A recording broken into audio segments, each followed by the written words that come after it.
Très étonné d'entendre la sonnette à une heure si tardive, je me penche instinctivement en direction de l'entrée. L'obscurité de l'appartement ne laissait rien entrevoir d'autre qu'un fin filament de lumière en dessous de la porte d'entrée. Après quelques secondes, la sonnette retentit une nouvelle fois.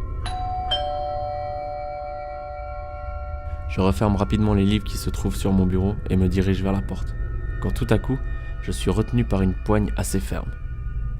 C'est en me retournant que je me retrouve face à mon voisin, le teint extrêmement pâle, les yeux écarquillés et la bouche grande ouverte, comme s'il venait d'apercevoir un fantôme. « Mais enfin, monsieur, qu'est-ce qu'il se passe ?» « Chut! Ne fais pas de bruit. Ne t'approche surtout pas de cette porte. Ils sont là, c'est eux. » Impossible.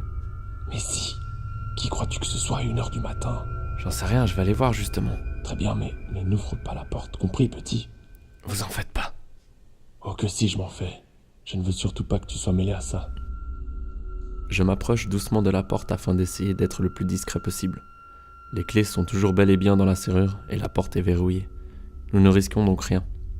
Je relève le petit cache qui sert à couvrir l'œillet, mais à ma grande surprise, je ne peux absolument rien voir. Impossible de distinguer quoi que ce soit. Pourtant, le couloir n'est normalement jamais plongé totalement dans l'obscurité, puisque des lumières indiquant l'emplacement des escaliers de secours se trouvent le long des murs. Il n'y a qu'une explication possible. Quelqu'un est actuellement en train de couvrir la lentille. Ça ne laisse rien présager de bon. Pourquoi sonner chez moi si tard dans la nuit? Et pourquoi m'empêcher de voir ce qui se trouve derrière la porte? La théorie du vieux ne me paraît plus si extravagante à présent. L'aurait-il suivi jusqu'ici? Je me retourne vers mon voisin, qui se tient debout à quelques mètres de moi. Alors? J'en sais rien, je vois rien. Comment ça, tu ne vois rien? Il y a pourtant bien de la lumière dans le couloir. Bien sûr, mais quelqu'un m'empêche de voir. J'en étais sûr. Éloigne-toi de la porte. Ah, les petits salauds. On ferait mieux d'appeler la police. À quoi bon? Ils seront relâchés dans l'heure qui suit.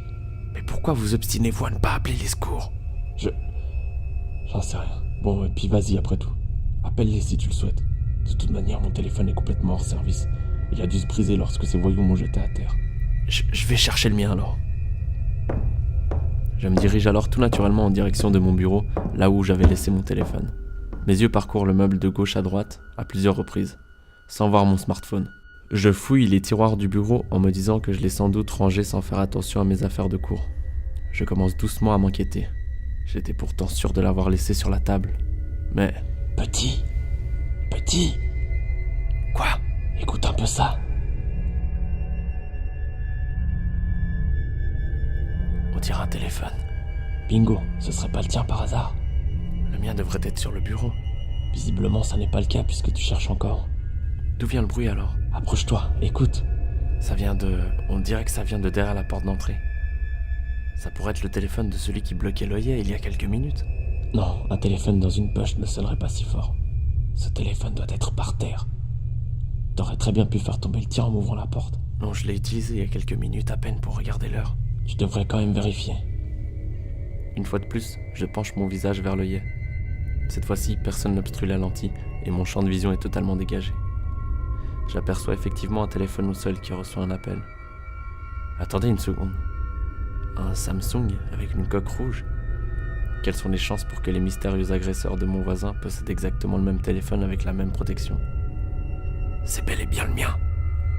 Très bien mon grand, va falloir qu'on mette la main dessus.